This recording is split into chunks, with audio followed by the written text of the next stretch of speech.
First, let's talk about the Earth School. You've all signed on to be here in the Earth School. And I'm going to talk about that first to show where you have come to now as we're in 2012. We all began with God. I have so many clients coming to me, and on their list of questions is always, where did I come from? But they always say, why am I here too? Well, where did I come from? And I tell them we all came from the same place. No, I want to know what's my home planet. There's no such thing. We all came from the same place. Other planets are just one of the schools that we sign on to learn at. But that's not home, not the real home. We all began at the same place. We all started with God, or what they call the source. Now, I've had many people go back to the source. They go back to when they were with God before they ever started on this long journey to become humans. We all began at the same place, and I've had people go back and experience it, and they always describe God the same way. God is like a huge energy force. They describe it like a big bright light. Some of them say they are in the sun, but it's not hot. Other ones say the great central sun is what they call it. But it's a huge light. And when they're there, there's total love. They don't want to leave. A human being cannot really understand the totality of God, of the source. It is so enormous. They said, our belief in God and our concept of God is like a tiny thread compared to what it really is. We cannot understand the totality of it. But they said it's the glue that holds everything together. If it were to wink out for a fraction of a second, everything would disintegrate. That's how powerful this is. One concept I like to bring up that may shake you up a little.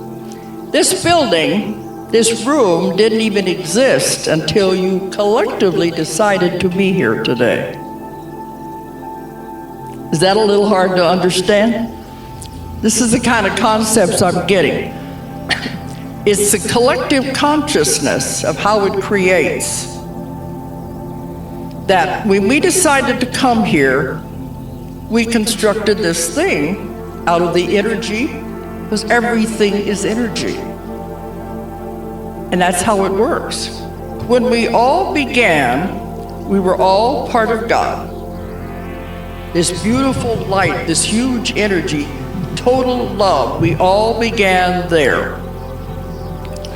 And God decided He wanted to learn, He wanted to know, He was curious. So what happened? He burst out in all directions. It's called, some of them call it the Big Bang Theory. And I've had a lot of people argue with me about these things. I'm the reporter, remember, the reporter, the investigator. I report what I get. It burst out in all directions, and when it did, all these tiny sparks flew out in all directions. Some of these sparks became galaxies. Some of them became universes. Many of them became your own individual soul. When I take people back in the sessions to find out what you really are, all they see is a tiny little spark of light. That's what your soul is, your spirit, a tiny little spark of light. And that's how you all began. You are not a body, you have a body. This is just a suit of clothes, a costume you're wearing right now to play this part, this role in this stage play that you're involved in. Everything is an illusion, nothing is real. I've had people go through the death experiences, and after they've died and they're on the spirit side, they look back at the life and they'll say, it was just a play. I can see all the actors on stage getting ready to come out and play their parts. I can see the actors in the wings getting ready to come on. And they said, but when I was there, it was so hard and so difficult. But now that I'm on the other side, it was like a blink of an eye. We get caught up in the illusion. So you are the producer, director, and actor in your own play. You're also the script writer, but the script is being written as it goes along. You know what that means? You can change the script anytime you want. You're the writer, you're the actor. You don't like the way the scene is going? Change it. This is how much power we have and we don't realize it. So you're just an actor wearing a costume to play this part. But when God burst out and sent everyone out, he said, go, my children, and learn.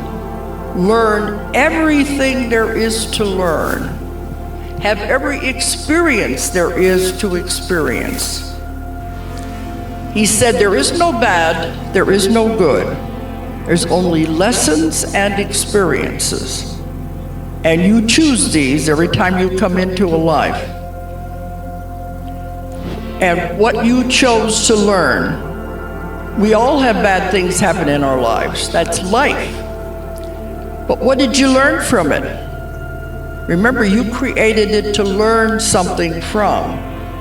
You made it maybe more difficult than it should have been, but you created it to learn something. And I have clients that I ask that to, and they'll say, I didn't learn anything, it was just a horrible experience. What happens then if you say I didn't learn anything? You got to take that class over again. Earth is nothing but a school that you signed on here to experience. There are many, many schools out there because when we start out, God said, learn everything and then bring it back to me. And when we're all done with all of our schools, with all of our lessons, we take all the information back, download it into the gigantic computer that is God, that is the source. I asked them one time, well then what does he do with it? He said, starts over again. Recreating again. So it's unending. But when you start on the schools, you go to other planets, you go to other dimensions, you have to know what all of that is like. And I proved this by taking hundreds of people. I never know where they're going to go. I think they're going to go into past life. They don't. They go on these other planets, other dimensions, and they learn whatever it is to be learned there. But when you come to Earth, they said this is the most difficult planet in the universe. It's the hardest. It's the densest. It's the heaviest. They don't want to come here. It's very, very difficult. They have a lot more fun on the other planets. And also they have a lot of fun on the spirit side. They'd like better stay over there because they're learning a lot there. There's schools, there's all kinds of things on the spirit side. And I've written about all of these things in my books. But when they decide they're going to come to Earth and take on Earth's school, they're warned. This is going to be very difficult. You know this, don't you? Once you sign on for the Earth School, it's a long school. You can't get out of it until you are finished. You have to take all the grades, all the steps. You can't jump from kindergarten to college. You have to finish this class before you go to the next class. If you fail that class, There's no judgment. You just take it over again. And I've had many clients who are taking the same class over and over and over again. They go through maybe 4 or 5 lives with the same people, same circumstance, and they still haven't got it. You probably know people like that in your own lives, drawing the same circumstances to them time after time, the same kind of people to them time after time. Like, when are you going to get it? They don't care how long it takes you to pass one class, one grade. You have eternity. But do you want to take eternity to learn one little lesson? While everybody else is going on to high school, to college, you're still stuck on the 2nd grade. If that's what you want, it's your free will, you can do it. But if you realize you're just repeating the same class over and over again and not moving forward, then it finally begins to get into your head, okay, I don't need to keep repeating this. I'm going to move on. And you go to the next class, the next grade, which may or may not be easier, may be harder, but at least it'll be different. Because there's no judging. You judge yourself. You decide yourself what you're going to learn when you come into a life. You set up the circumstances. Everybody here's been saying the same things. You choose your parents. You choose where you're going to live, the environment, what is going to be the best for you. You decide it all. But you have all these advisors over there, and they're always trying to help you. They can't tell you what to do, but they can help you. They said, are you sure you want to do this? And they said, oh yeah, I want to get rid of everything at once. I want to get rid of all the karma. And you pile your plate pretty full. Are you sure you want to do that? Yeah, I want to get it over with all at once. Say, okay, we'll be there to help you, but it's going to be very difficult. Because so many of us have taken so long to learn the lessons, we're caught on the wheel of karma.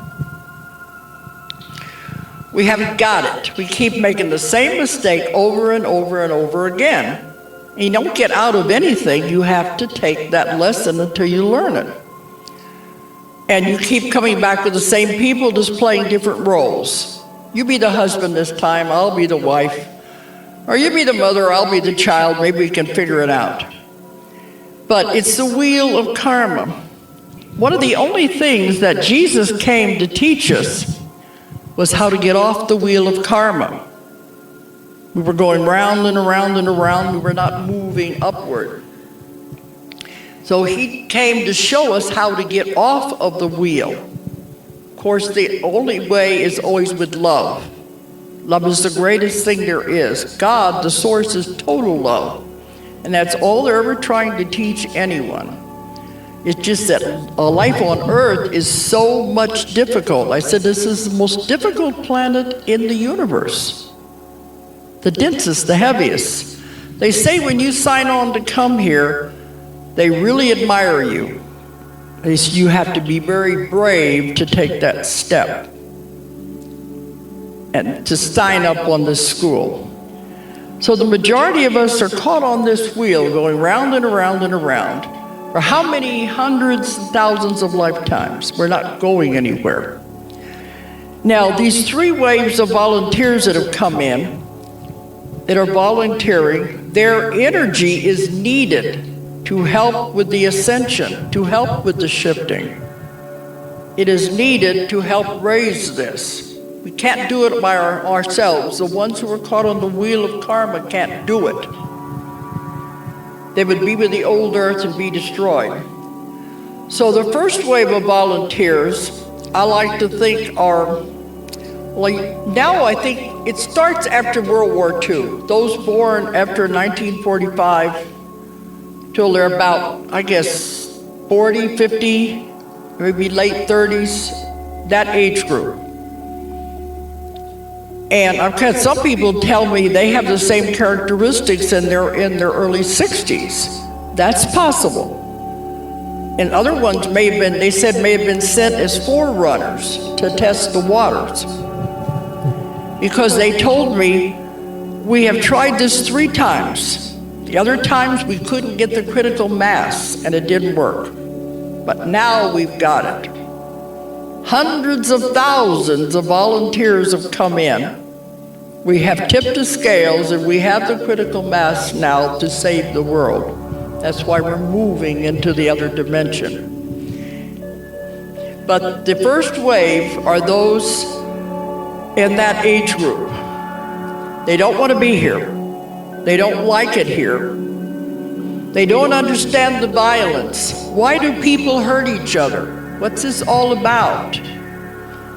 They don't understand emotions, especially strong emotions. Strong emotions frighten them because they don't, you can see why. They've never experienced life on Earth. They're just thrown into this mess.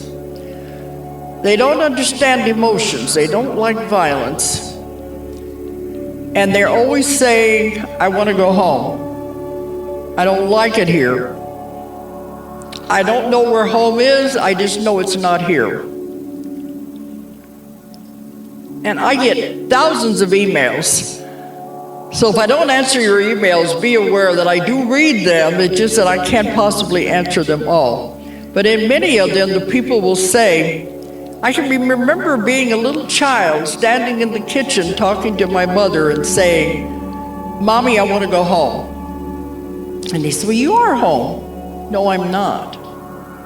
They know this is not where home is. And they're very unhappy here. And many in the first wave have tried to commit suicide to get out. That's how unhappy they are. And the first book I wrote about this was Keepers of the Garden.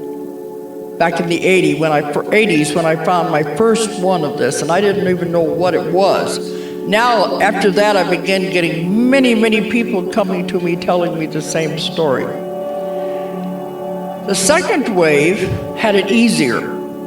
They would be 30s, 20s, 30s, maybe some of the 40s, in that age group. Some of these age groups overlap. Because people will tell me, well, I think I've got these characteristics, but I'm not in that age group. The second wave followed in the footsteps of the first wave, so they had it a little easier. I asked them one time, why did the first wave have it so hard? They said, because somebody had to be the one to be the way shower, the pioneer, to start it out, to set the path for the other ones to follow. That's why it was more difficult. So the second wave have come in. They are what I call antennas, generators, channelers of energy. They are here receiving this energy to send the energy to all the other people of the world. And part of my, when the clients come in and they have their list of questions, the main question, I call it the universal question, they always want to know, why am I here? What am I supposed to be doing? And, that's the main question. So, when I get these people, they always want to know, why am I here? They're always told, you're here to generate energy. You're here to spread the energy. The second wave people can walk through a crowded mall of people and affect everyone that they come in contact with. They don't know it consciously, but they affect every single person they come in contact with. Because they are channeling this energy to help change the people and raise the vibrations of the earth. What I mean, that's why they're here to volunteer these jobs. And the people say, well, what am I supposed to be doing? They said, you're not supposed to do anything. You're just supposed to be. And this one man said, but I want to do something. You are doing something just by being. But there's a paradox here. These people are supposed to be spreading energy to people, but they don't like people. They'd rather stay home by themselves. Many of the second wave live alone. They work from their homes. They have no desire to go out and mix with people. They don't like the energies of the other people. Many of them don't get married. First and second wave, many of them don't marry and don't have children, because having children, you create karma. And when these volunteers come in to Earth, they have a coating, a covering, a sheath over their body, their soul, to keep them from accumulating karma. It kind of bounces off of them because they don't want them to be stuck here. Do your job and get out. So they're just here to help. So the second wave had it a little easier, but still you're here just to generate energy and help people. The third wave, of course, are the children, the new children that have come in. Everybody's DNA is being changed. It's all part of this shifting into the new earth. Everybody's DNA is being changed. Now with this shifting, the older people are having the hardest time adapting. Of course, the young people are already there. Their DNA is already where it's supposed to be when they come in. They're so advanced. They're there already. That's the third wave. The gift of the world are these children. But the other ones, we have to catch up. But I said it has to be a gradual process, a gradual shifting. And many of these, especially the older people, is that if you can't handle it, you'll transition. Because now the energy is speeding up and they're moving much, much faster.